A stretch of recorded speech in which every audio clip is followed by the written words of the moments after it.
বিসমিল্লাহির রহমানির রহিম। আমার প্রাণ প্রিয় শিক্ষার্থী বন্ধুরা, কেমন আছো তোমরা? আশা করি মহান আল্লাহ রাব্বুল আলামিনের অশেষ রহমতে সকলেই ভালো আছো, সুস্থ আছো। অনলাইন ক্লাসে তোমাদেরকে স্বাগত জানাচ্ছি। আমি বিলকিস নাহার, সহকারী শিক্ষক বাংলা। গত ক্লাসে আমি তোমাদেরকে পাঠদান করেছি পদ অংশের কারক বিভক্তি সম্পর্কে। কারক বিভক্তি এবং সর্বশেষ ক্লাসে আমরা করেছি সম্বন্ধ ও সম্বোধন পদ সম্পর্কে, তাই না? এখন আজ এসো আমরা পড়ব শব্দরূপ। দেখো কি পড়ব আমরা? শব্দরূপ। শব্দরূপ পড়ার আগে আমরা একটু দেখে নেই যে শব্দ কাকে বলে। তোমরা আশা করি সকলেই জানো শব্দ কাকে বলে, তাই না? তারপরও কিছু বিষয় আছে, আমরা একটু দেখব যে শব্দ কাকে বলে। লক্ষ্য করো যে কতগুলো বর্ণ শব্দ, লক্ষ্য করো শব্দ। এই শব্দটা আসলে কি? কতগুলো বর্ণ একত্রিত হয়ে যখন কোনো সম্পূর্ণ অর্থ প্রকাশ করে তখন তাকে শব্দ বলে। এই যে বর্ণগুলো, যেমন দেখো কলম, কি হয়েছে? কতগুলো বর্ণ। তোমরা বর্ণ এবং ধ্বনি কি জানো? ধ্বনি হচ্ছে আমরা যে কথা বলি সেই কথা উচ্চারিত রূপ, ঠিক আছে? ধ্বনি কি? এটি কানে শোনা যায়, আর ধ্বনি নির্দেশক সাংকেতিক চিহ্নকে বলা হয় বর্ণ, ঠিক আছে? তাহলে বর্ণগুলো কি করি আমরা? চোখে দেখি, আর ধ্বনি কানে শুনি। পদ কাকে বলে? পদ বিভক্তিযুক্ত শব্দকে পদ বলে। একটি শব্দের সঙ্গে যখন বিভক্তি যুক্ত হয় তখন সেই শব্দটিকে বলা হয় পদ। তোমরা এই যে তোমাদের এই বইটিতে দেখো, এখানে দিয়েছে বালক, এটি একটি শব্দ, এর সঙ্গে বিভক্তি, কে বিভক্তি যোগ করেছে? যেমন বালক, বালক এই শব্দটির সঙ্গে কে বিভক্তি যোগ করে কি হচ্ছে? বালককে, বালককে, ঠিক আছে? অথবা বালক শব্দের সঙ্গে, বালক শব্দের সঙ্গে এর বিভক্তি যোগ করলে হচ্ছে বালকের, ঠিক আছে? এরকম যে কি, যখন শব্দের সঙ্গে বিভক্তি যুক্ত হয় তখন তাকে বলা হয় পদ, ঠিক আছে? যে একটি শব্দের সঙ্গে যখন বিভক্তি যুক্ত হয় তখনই ওই শব্দটিকে বলা হয় পদ। শুধু বালক এর বা বালককে এরকম না। যেমন হাতা, হাত শব্দের সঙ্গে আবিভক্তি যোগ করে হয়েছে হাতা, ঠিক আছে? তারপরে এরকম অনেক শব্দ আছে। স্কুলের, স্কুল শব্দের সঙ্গে এর বিভক্তি যুক্ত হয়েছে। কলেজের, কলেজ শব্দের সঙ্গে এর বিভক্তি যুক্ত হয়ে কলেজের, এরকম। এখন এসো, তোমাদের বইয়ে শব্দ রূপ বলতে কি বুঝিয়েছে? একটি শব্দকে বিভিন্ন কারকে সম্বন্ধ পদ হিসেবে এবং সম্বোধনে ব্যবহার করতে হলে বিভক্তি অনুসর্গ যোগ করে সংশ্লিষ্ট শব্দের যে রূপ হয় তাকেই শব্দরূপ বলে। যেমন বালককে, বালক যোগকে বালককে, আর বালক যোগের বালকের। এখন এই যে নিচে কি বলছে? বিশেষ্য শব্দ মানুষ এবং সর্বনাম শব্দ আমি, তুমি ও সে এর একবচন ও বহুবচনের শব্দরূপ দেখানো হলো। এই যে সর্বনাম কি? এখন এসো যে আমি বলেছি পদ, পদ, পদ কাকে বলে? যে বিভক্তিযুক্ত শব্দকে পদ বলে। আমরা কি বলেছি? যে বিভক্তিযুক্ত শব্দকেই পদ বলে। বিভক্তি যুক্ত শব্দকে পদ বলে। এখন উদাহরণ, উপরের উদাহরণ দিয়ে আমরা দেখিয়েছি পদ কত প্রকার। পদ প্রধানত দুই প্রকার। প্রধানত দুই প্রকার। কি কি? একে আছে সব্যয়, আর দুই আছে অব্যয়। অব্যয় যার ব্যয় নাই, সব্যয় পদ এর ব্যয় আছে। এই সব্যয় পদ আবার চার প্রকার। কত প্রকার? চার প্রকার কি কি? একে আছে বিশেষ্য, বিশেষ্য বিশেষণ,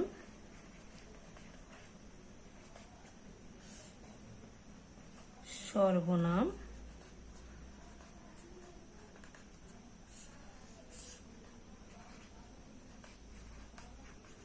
ক্রিয়া। এখন দেখো এই যে চার ধরনের পদ, প্রথমে কি বিশেষ্য, বিশেষণ, সর্বনাম ও হচ্ছে ক্রিয়া, আরেকটি আছে অব্যয় পদ। প্রধানত দুই প্রকার, একটি হচ্ছে সব্যয় পদ আর একটি হচ্ছে অব্যয় পদ। সব্যয় পদকে চার ভাগে ভাগ করা যায়, বিশেষ্য, বিশেষণ, সর্বনাম, অব্যয়, সর্বনাম ও ক্রিয়া। এখন দেখো বিশেষ্য কাকে বলে? কোনো কিছুর নামকেই বিশেষ্য বলে। বিশেষ্য কাকে বলে? কোনো কিছুর নামকেই বিশেষ্য বলে। বিশেষণ কাকে বলে?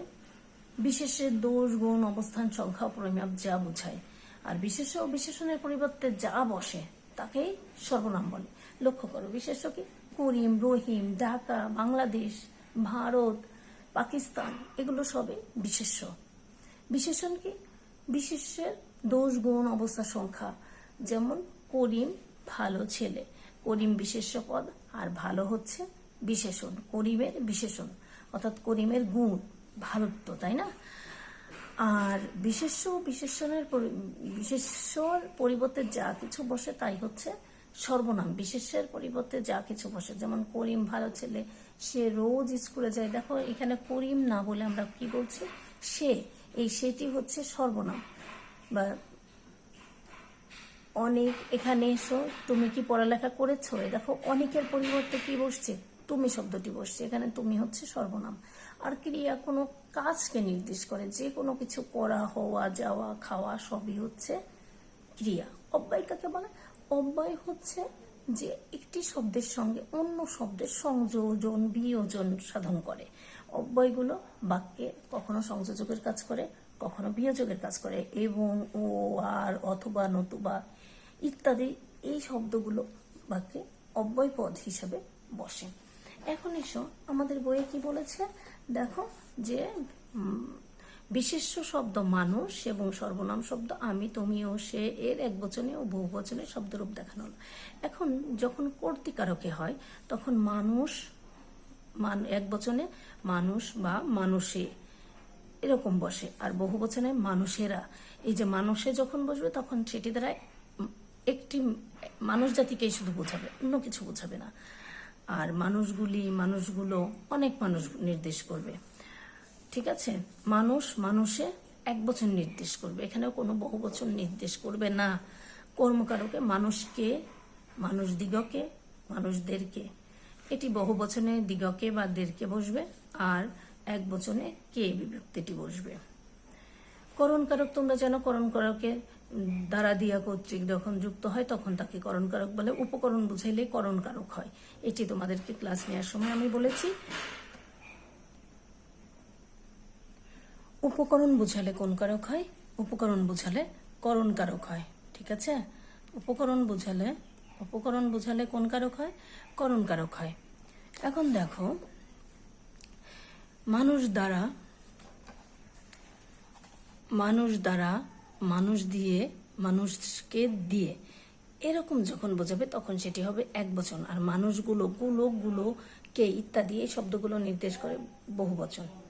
সম্প্রদানকারক কখন হয়? শর্ত ত্যাগ করে মানুষকে, এর কোনো বহুবচনবাচক রূপ নেই। অপাদানকারকে দেখো, মানুষ হতে, মানুষ থেকে, মানুষের কাছ থেকে। আর মানুষ দিগ হতে, মানুষদের কাছ থেকে, মানুষগুলোর কাছ থেকে, এরকম। এরপরে দেখো সম্বন্ধ পদ, এটি আমি গত ক্লাসে তোমাদেরকে বলেছি যে সম্বন্ধ পদ আর সম্বোধন পদ এই দুটি ক্রিয়ার সাথে সম্পর্ক থাকে না বলে এরা কি না, কারক না।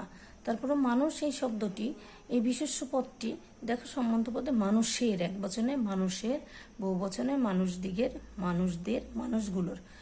আর অধিকরণ কারকে মানুষের, মানুষদিগের, মানুষগুলোর, মানুষদের, এরকম বসে। আর সম্বোধনে কি বসে? হে মানুষ, হে মানুষগণ, হে মানুষ সব। এখন আসো সর্বনাম রূপ আমি, তুমি ও সে। সর্বনাম কি তোমরা বুঝেছো? আমি তোমাদেরকে বলেছি সর্বনামটি কি। বিশেষ্যের পরিবর্তে যা কিছু বসে তাকেই সর্বনাম বলে। বিশেষ্যের পরিবর্তে যা কিছু বসে তাই হচ্ছে সর্বনাম। এখন এই আমি শব্দ কর্তৃকারকে আমি, আমরা, আমরা সব, আমরা সকলে এরকম বসে। আর দেখো কর্মকারকে কি বসে? কর্মকারকে কি বসে দেখো, কর্মকারকে বসে হচ্ছে আমাকে, আমাদিগকে। করণকারকে আমার দ্বারা, আমার দ্বারা, আমাকে দিয়ে, আমাকে, ঠিক আছে, আমাদিগের দ্বারা, এরকম দ্বারা দিয়া কর্তৃক যুক্ত হবে।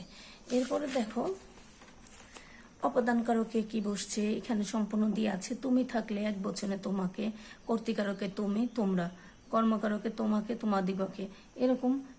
সে থাকলে কর্তৃকারকে সে, তাহারা, বহু বচনে তাহারা, আর এক বচনে সে, এরকম থাকবে। এরপরে এসব বিশেষণের তর ও তম।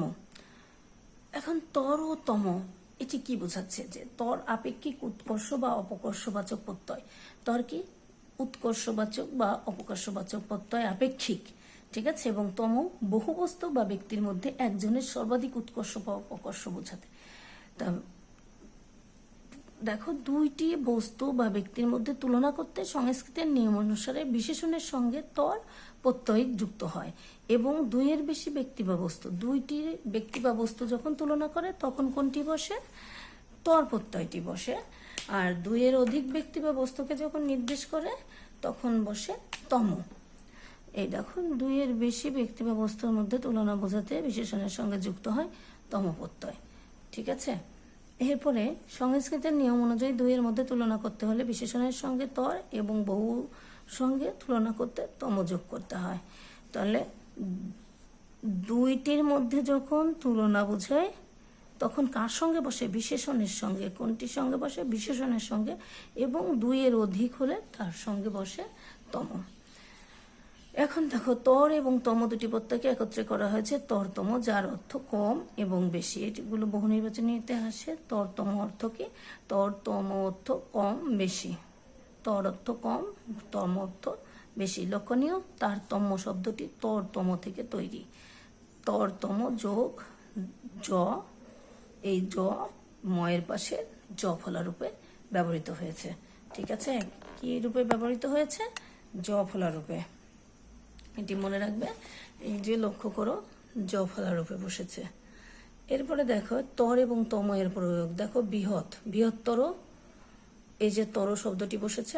আর তো বৃহত্তম, ক্ষুদ্রতর, ক্ষুদ্রতম, মহত্তর, মহত্তম, কঠিনতর, কঠিনতম, জটিলতর, জটিলতম, দীর্ঘতর, দীর্ঘতম, প্রশস্ততর, প্রশস্ততর। এখন চন্দ্র পৃথিবী অপেক্ষা ক্ষুদ্রতর। হিমালয় পৃথিবীর উচ্চতম পর্বত। দেখো অনেক পর্বতের মধ্যে, পৃথিবীতে অনেক পর্বত আছে না, অনেক পর্বতের মধ্যে একটি বোঝাচ্ছে। আর সাহারা বিশ্বের দীর্ঘতম মরুভূমি। কক্সবাজার বিশ্বের দীর্ঘতম সমুদ্র সৈকত। এটা হচ্ছে তরতমর ব্যবহার গেল। তাহলে আমার প্রাণপ্রিয় শিক্ষার্থী বন্ধুরা, আমি আগামী ক্লাসে তোমাদের সঙ্গে আরেকটি নতুন বিষয় নিয়ে উপস্থিত হব। সে পর্যন্ত সকলে ভালো থেকো, সুস্থ থেকো। ধন্যবাদ তোমাদেরকে।